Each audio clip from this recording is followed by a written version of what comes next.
Welcome to America's Heroes Group. Let that music play. Beautiful. America's Heroes Group, Roundtable. We are globally connected. Military Families Matters. With partner family caregiver Keisha L. Jackson. Today is Saturday, April 2nd, 2022. April is Sexual Assault and Autism Awareness Month. Our host is Kelley, and I am his co-host, Colonel Dr. Damon Arnold, and our executive producer is Glenda Smith. Our digital media producer is Ivan Ortega of Scouts Honor Productions, a production company extraordinaire. And today we have Keisha L. Jackson, a U.S. Air Force veteran and family caregiver. And Keisha has a very unique story. She is a 22-year retired Air Force veteran. After caring for her mother, who had stage 4 inoperable lung cancer, Keisha started learning about caregiver resources to share with our other family caregivers. And as her guest, we have a special person, Dr. Fayron Epps. She's a principal investigator of Faith Village Research Lab. Dr. Epps is an assistant professor at Emory University. Nell Hodson Woodruff School of Nursing. She has devoted her career as a nurse leader to reducing health disparities for underserved populations through innovative, culturally relevant programs for the African American community. Dr. Epps works closely with an interdisciplinary team to promote quality of life for African Americans living with dementia and their family caregivers, care partners through self-care and meaningful activities. Dr. Epps is also the founder of Alter, the only nurse-led dementia-friendly initiative to support African American congregations. And it is such an honor to have both of you on. And, how are you doing, Keisha, first? Hi, Dr. Arnold. How are you? Fine. It's always a pleasure and a delight to hear your voice. Yeah, yours as well. I think this is a happy New Year. I think this is the first time I've talked to you this year. On this show, right? Yeah. And then, yeah. Before Dr. Epps, you bring her on, I just wanted to mention a little bit. I got a chance to meet her and through Delon Canterbury, Dr. Canterbury, yeah. and she and I were able to have a conversation, and I was I can't even, impressed is not the word, right? Because it's not about being impressed, and she's not someone that tries to impress you. She's just someone that's really great, that knows what she's doing, and she knows her stuff. But I wanted to say, in the conversation that she and I had, one of the reasons why I got into caregiving to the extent that I am is because while I was caring for my mother, and after I was caring for my mother with cancer, I was caring for one of my brothers. I was his primary caregiver who had fallen, and he was placed on life support. And in the process of caring for my mother and my brother, I started going to these conferences. And matter of fact, I had the CEO of Gary Berg from Caregiving last month on the show. And when I went to that caregiving conferences, I began to notice that there were people there, a lot of people, but there were not a lot of people of color, and there were not a lot of men there. And so it pressed upon me because there was so much information that was being shared, so many resources, so much networking, and so many connections that I wanted to be able to bring it into our community, to people of color in particular. And so when I talked to Dr. Fayron on that first phone call that we had, I was able to gel with her because it was like kindred spirits, and it just meshed. So I'm looking forward to what she's going to talk about today, because I think it's going to be great, of great importance to our community. Fantastic. Thank you so much, Keisha. And Dr. Epps, an initial question I was going to ask you about, caregiving while Black, why this is an important focus. And what would you want military family caregivers to know about caregiving while Black? Well, thank you all for having me. I'm going to say Happy New Year, too. Happy New Year. Yeah. Yes. But no, thank you, Dr. Arnold, for having me, and thank you, Keisha, for that for adding on to the introduction, and I'm glad to be here and to speak about Caregiving While Black. This is a education program that I developed because I noticed in my interactions with Black caregivers, particularly those, I do a lot in the dementia field, so those caring for those living with dementia, I noticed that there was an additional layer of challenges that they were faced with while on this caregiving journey. And no one was really addressing those challenges. You know, people would say, oh, yeah, we have a culturally appropriate program and this and that. But that program wasn't really touching on what a Black person in America is going through while they're on their caregiving journey. And so, you know, I kept hearing feedback, I tell people when I'm walking the streets, because I do a lot in the community, and they're like, Dr. Epps, that course was great, but it didn't address what I'm going through. I'm having a challenge trying to get to the grocery store to get healthy food, not my challenge of trying to go to Paris. And I was like, wow, you know, what's going to help me? How can I thrive? And that's when I got with my colleagues.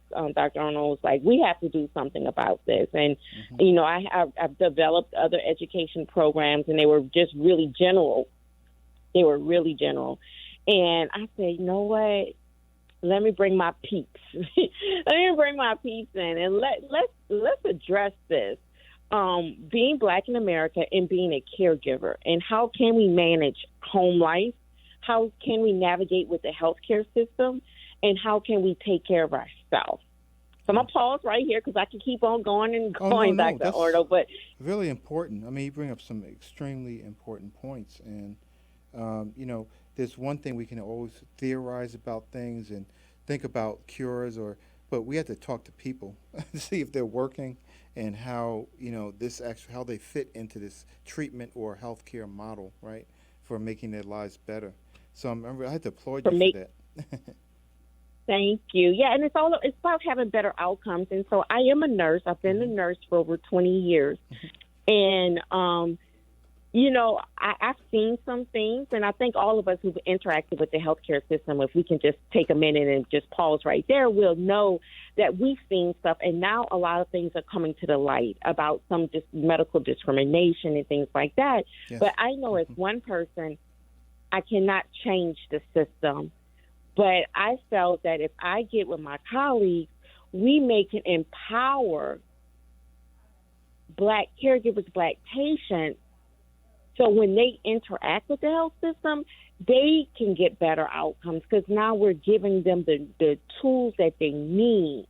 And these tools speak directly to them. So, you know, what was so funny when I was trying to take a course shell and try to tailor it, I thought it was going to be easy, Dr. Arnold. Yeah, y'all, it was not easy because I had to break all of those words down, and I needed to just keep it real.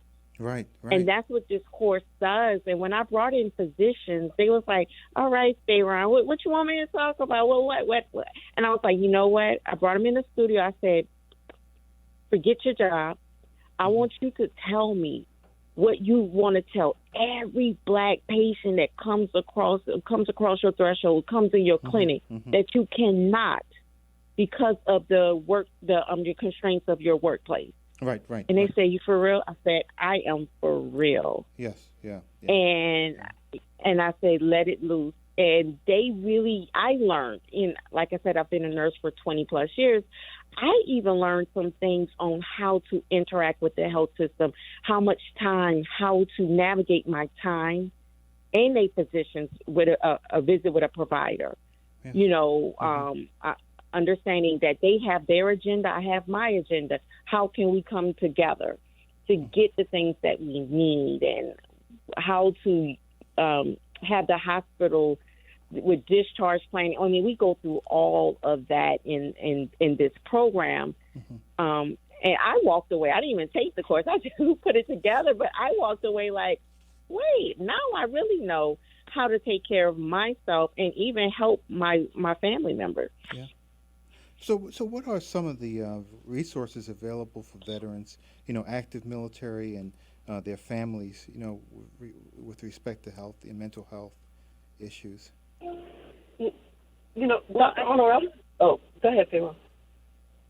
No, you can go ahead. Oh, I did want to say a little bit about, with the military, with the aging population, the chances of people having a form of dementia is greater. With the military also, there's the PTS, there's the depression that comes with being in the military, there's the traumatic brain injury. So within our community, it's so important that we learn how to take care of our loved ones, because a lot of times we don't really think about it as dementia or any form of dementia. So I do know that the VA, of course, the VA has a lot of programs. I think it's Alzheimer's.org. I think it's ALZ.org.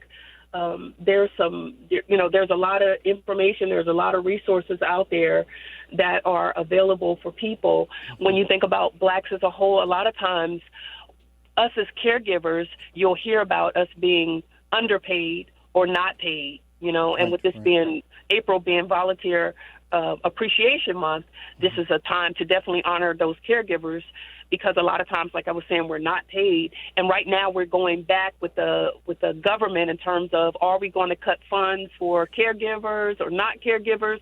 So I would definitely have people to tap in. I always tell people to tap into the VA to find out all of your local resources and your local area on aging, to always tap into those resources, because they're going to be able to help you.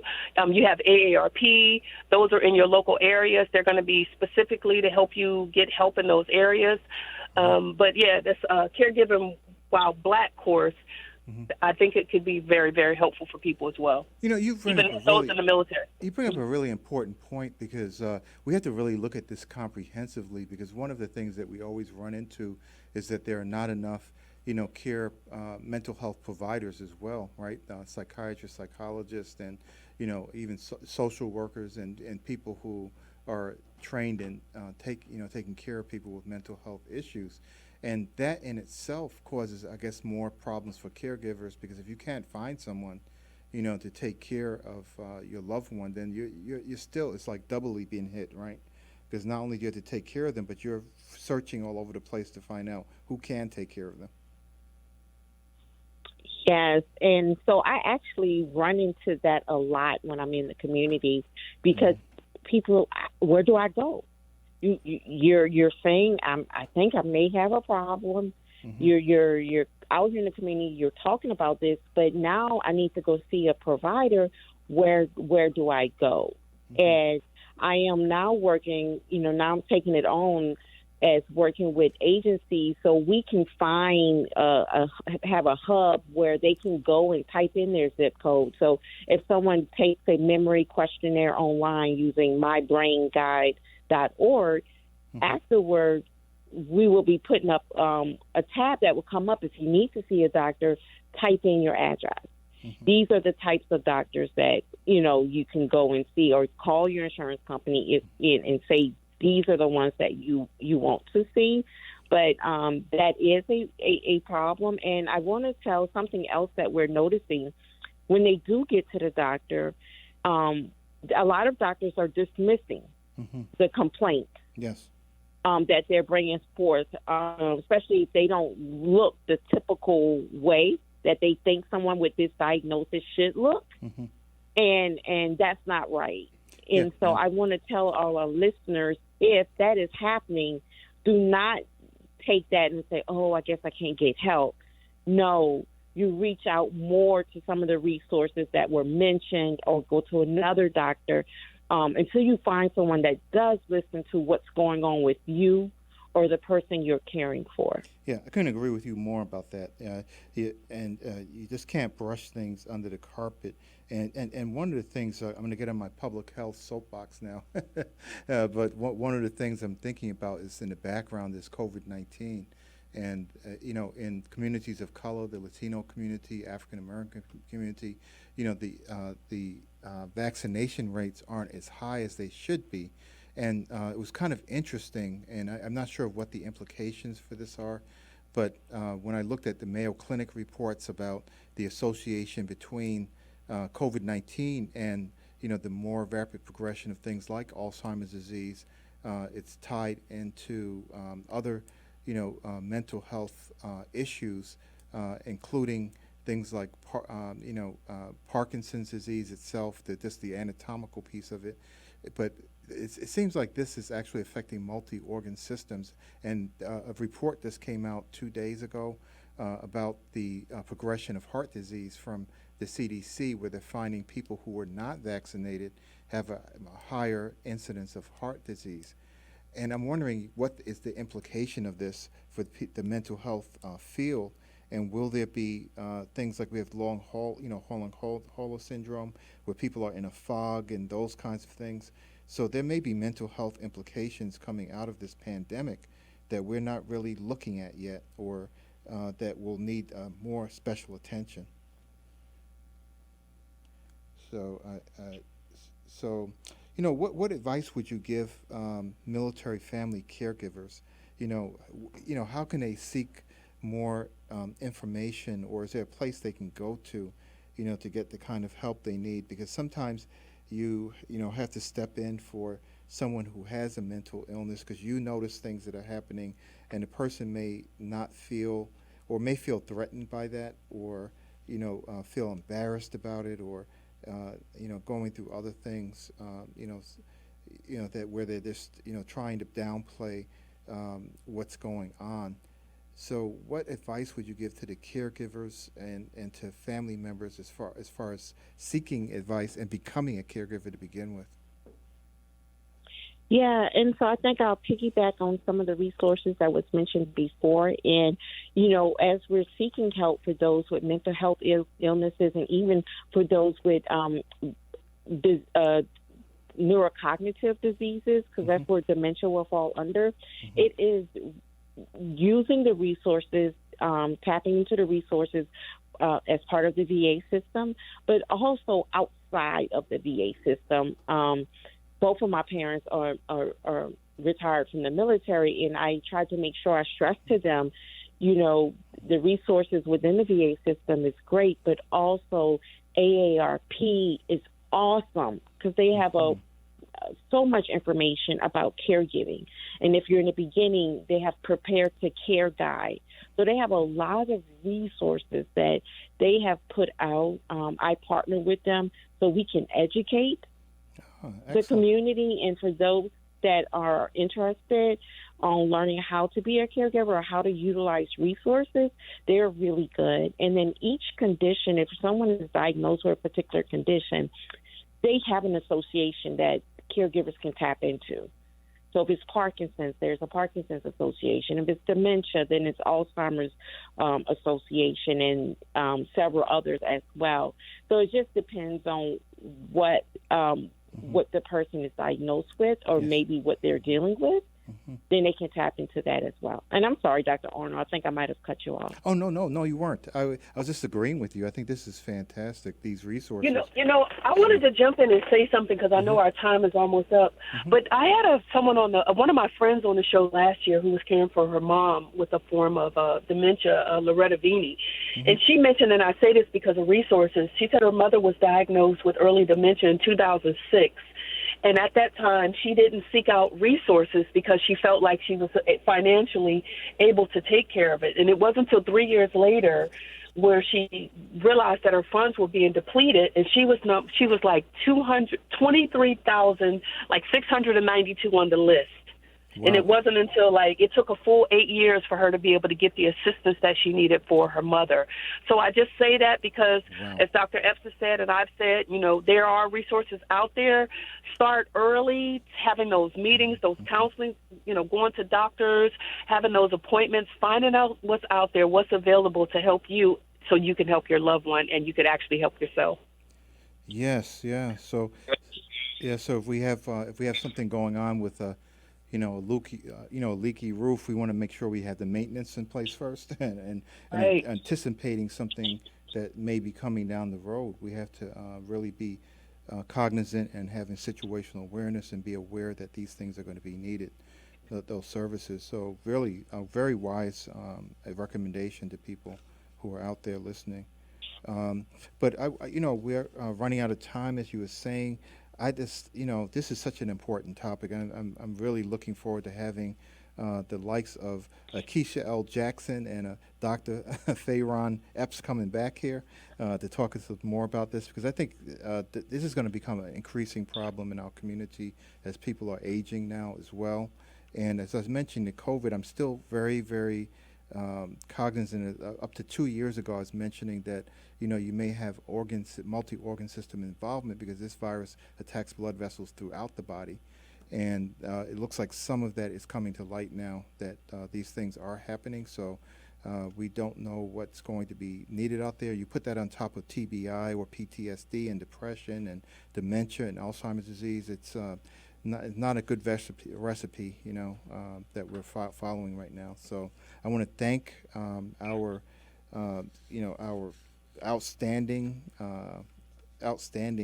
people who are on this call right now, and we are looking forward to speaking with you again.